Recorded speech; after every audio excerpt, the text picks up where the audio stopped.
Hello दोस्तों, आपका स्वागत है हमारे यूट्यूब चैनल पर। तो आज हम लोग क्लास 10th के अध्याय 7 निर्देशांक ज्यामिति पढ़ेंगे। इसे इंग्लिश में कोऑर्डिनेट ज्योमेट्री बोला जाता है। तो इसमें हम लोग सीखेंगे कि किसी बिंदु को कब संरेख बोला जाता है। तो जैसे कि देखिए, एक क्वेश्चन दिया हुआ है कि सिद्ध कीजिए कि बिंदु 1.1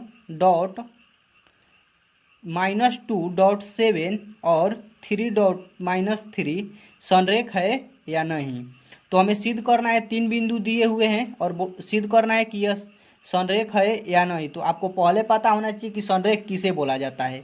तो देखिए, बताते हैं संरेख किसे कहा जाता है। संरेख का मतलब होता है कि एक ही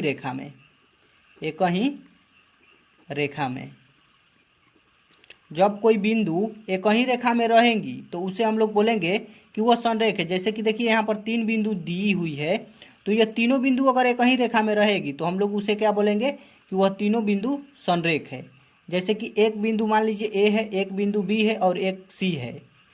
तो देखिए, अगर ए बी के बीच की दूरी, बी सी के बीच की दूरी, दोनों की दूरी जोड़ने पर अगर ए सी की दूरी के बराबर आ जाए तो हम लोग उसे क्या बोलेंगे कि वह संरेख है। A B plus B C की दूरी ए सी की दूरी के बराबर आ जाए तो हम लोग उसे बोलेंगे कि वह संरेख है।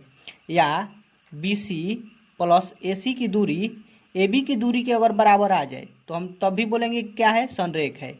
या ए बी की दूरी या ए सी की दूरी BC के दूरी के बराबर आ जाए, इन दोनों को जोड़ने पर BC के दूरी के बराबर आ जाए तो भी हम लोग बोलेंगे कि वो क्या है, संरेख है। तो इसका कहने का मतलब यही है कि दो बिंदुओं के बीच की दूरी को जोड़ने पर तीसरे बिंदु के बीच की दूरी के बराबर आ जाए तो हम लोग उसे बोलेंगे कि वह संरेख है।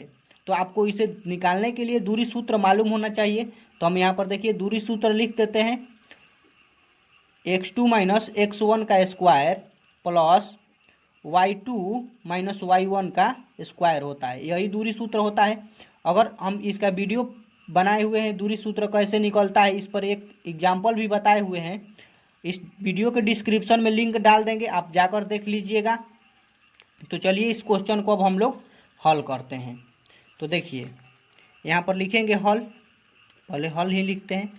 हल में लिखेंगे ए बराबर ए का मान ए दिया हुआ है, मान लीजिए कि ए दिया हुआ है, ये बिंदु ए है और बी बिंदु है -2 और 7 और सी बिंदु है 3 - 3।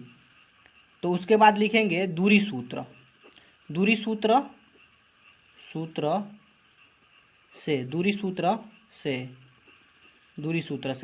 क्योंकि इसे दूरी सूत्र से ही हल कर सकते हैं, क्योंकि ए बी के बीच की दूरी सूत्र से ही निकाल सकते हैं।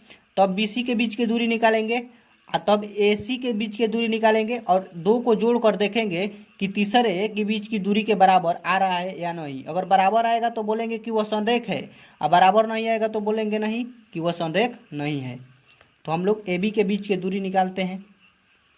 तो AB का फॉर्मूला, दूरी का फॉर्मूला होता है, AB लिखेंगे, दूरी का फॉर्मूला लिखेंगे x2 - x1 plus y2 - y1 का स्क्वायर। अब देखिए ए बी का, देखिए यहाँ पर लिख लेंगे साइड में कहीं पर, यहाँ पर देखिए साइड में लिखेंगे ए बराबर क्या दिया हुआ है, ए बराबर दिया हुआ है 1.1 और बी बराबर क्या दिया हुआ है -2 और 7। यहाँ पर देखिए इसे x1 और इसे y1 कहते हैं, इसे x2 इसे y2 बोला जाता है।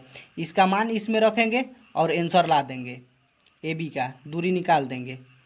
देखिए तो x2 का मान देखिए यहाँ पर दिया हुआ है -2, तो -2 लिख लेंगे और माइनस का चिन्ह है तो माइनस का चिन्ह देंगे। उसके बाद x1 का मान लिखना है, तो x1 का मान देखिए 1 दिया हुआ है तो 1 लिख लेंगे। उसके बाद प्लस का चिन्ह, उसके बाद y2 का मान, तो देखिए यहाँ पर y2 का मान दिया हुआ है तो y2 का मान लिख लेंगे। उसके बाद प्लस का चिन्ह, माइनस का चिन्ह है तो माइनस का चिन्ह दे लेंगे। उसके बाद y1 का मान, तो y1 का मान दिया हुआ है, देखिए लिख लेंगे यहाँ पर y1 का मान, तब स्क्वायर। देखिए लाइट कट गया है, लाइट बारते हैं। चलिए देखिए, अब ए बी की बीच की दूरी क्या आई हुई है अब उसे हल करेंगे तो देखिए माइनस माइनस प्लस हो जाएगा, तो प्लस होगा तो कितना हो जाएगा 3, लेकिन चिन्ह किसका रहेगा माइनस का, क्योंकि बड़ा का आगे का चिन्ह लिखा जाता है। अब प्लस दे देंगे, देखिए 7 - 1 है, 7 में से 1 जाएगा तो बचेगा 6।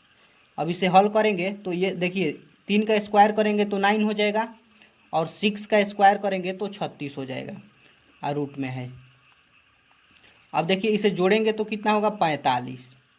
अब देखिए 45 को और किसी रूप में तोड़ सकते हैं, जब तक छोटा रूप उसका जितना छोटा रूप में तोड़ सकते हैं उतना छोटा छोटा रूप में हम लोग क्या करेंगे उसे तोड़ेंगे।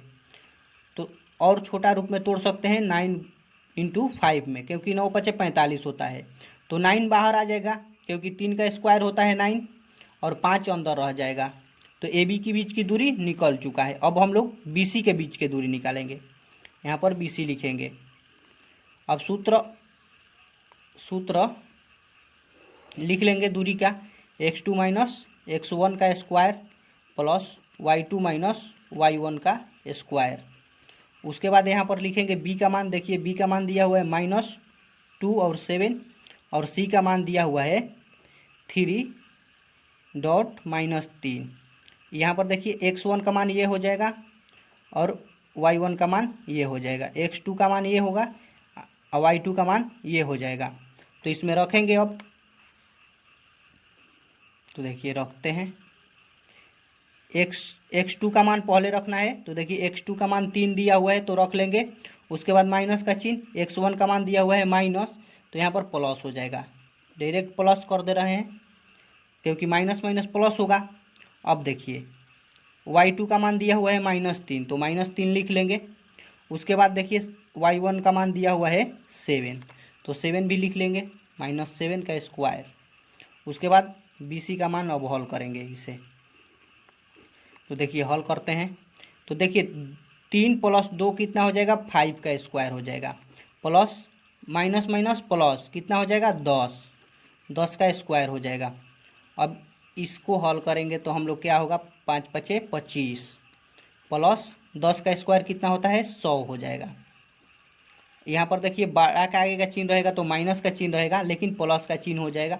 यहाँ पर माइनस का चिन्ह रहेगा, प्लस का चिन्ह हो जाएगा, लेकिन क्योंकि स्क्वायर करते हैं तो माइनस माइनस प्लस हो जाता है, क्योंकि यही बात 2 बार गुणा में रहेगा तो माइनस माइनस प्लस हो जाएगा। इसे जोड़ेंगे तो कितना होगा 125। तो 125 का अभी छोटा रूप ढूंढेंगे, तो इसका अभी एक छोटा रूप होगा, क्या होगा इसका छोटा रूप 25 × 5, क्योंकि छोटा रूप तो 25 बाहर निकल जाएगा, क्योंकि 5 का स्क्वायर होता है 25, अंदर बच जाएगा 5।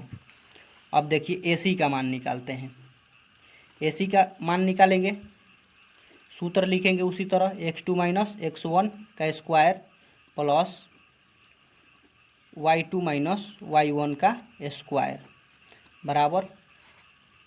अब इसमें मान कूट करेंगे, यहाँ पर मान लिख लेते हैं। AC का मान दिया हुआ है 1 1, और देखिए C का मान दिया हुआ है -3 या -3 दिया हुआ है, x1 और ये y1 होगा, और ये x2 और ये y2 होगा। तो x1 का मान x2 का मान पहले लिखना है, तो 3 दिया हुआ है तो पहले लिख लेंगे 3 -1, x1 का मान है 1 तो 1 लिख लेंगे स्क्वायर प्लस, अब देखिए y2 का मान कितना दिया हुआ है 3 दिया हुआ है तो 3 लिखेंगे, -3 है यहाँ पर, देखिए अब माइनस का चिन्ह लिख लेंगे, इधर जगह नहीं है, थोड़ा सा जगह बचा है, उसमें भी एडजस्ट करते हैं।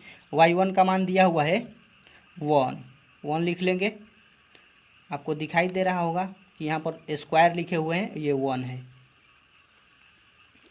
AC बराबर होगा, अब इसे जोड़ेंगे, जोड़े घटाएंगे, जोड़ने घटाने पर अब देखते हैं कितना आता है। तो घटाएंगे 3 में से 1 तो कितना बचेगा 2 बचेगा, 2 का स्क्वायर हो जाएगा। अब देखिए यहाँ पर माइनस माइनस प्लस हो जाएगा, तो +5 का स्क्वायर हो जाएगा। तो अब इसे हल करेंगे, यहाँ पर माइनस का चिन्ह रहेगा, क्योंकि बड़ा का आगे का चिन्ह लिखा जाता है तो लिखेंगे, तो लिख लिए हैं। उसके बाद इसका स्क्वायर करेंगे तो 4 होगा, इसका स्क्वायर करेंगे तो 25 होगा, जोड़ेंगे तो कितना होगा 29 हो जाएगा, 29 हो जाएगा जोड़ने पर।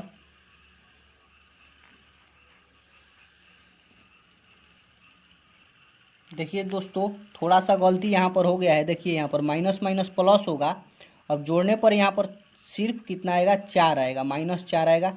इसे हम लोग करेंगे तो कितना हो जाएगा, 16 हो जाएगा। तो 16 का 4 का स्क्वायर 16 होता है, प्लस 16 हो जाएगा।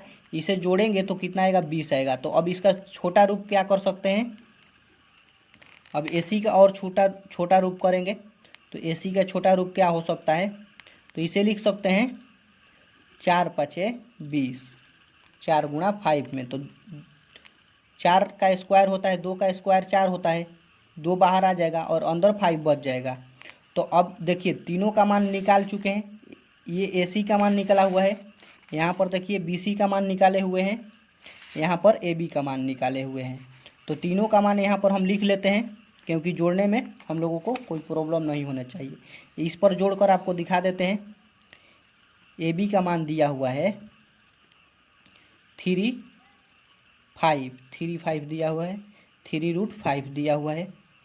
और BC का मान दिया हुआ है, BC का मान 5√5 और AC का मान 2√5 दिया हुआ है, AC का मान 2√5 दिया हुआ है।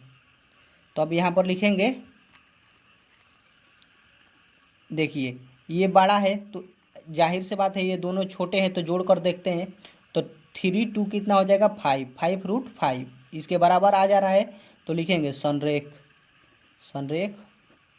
के लिए AB प्लस AC बराबर BC।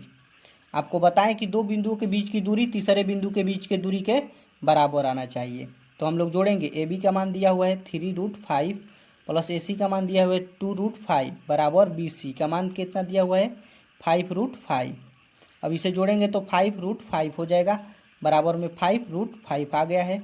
तो हम लोग सिद्ध कर चुके हैं, यहाँ पर लिख देंगे प्रूफ्ड। आंसर आ चुका है। आप लोग देखिए फोटो खींच भी सकते हैं, देखिए इसका भी फोटो खींच लीजिएगा। अब इसे भी करते हैं, इसका भी फोटो आप लोग खींच लीजिएगा। धीरे धीरे देखिए नीचे कर रहे हैं, ऊपर पहले ले चलते हैं, ऊपर से आप लोग धीरे धीरे देखिए नीचे करते हैं। आप लोग फोटो खींचना चाहते हैं तो खींच लीजिएगा। एकदम आसान तरीके से बताए हैं कि आपको कहीं पर और वीडियो देखने की कोई ज़रूरत नहीं होगी। थोड़ा प्रॉब्लम हुआ, बस पेज कम हो गया है। तो चलिए वीडियो अंत तक देखने के लिए थैंक यू।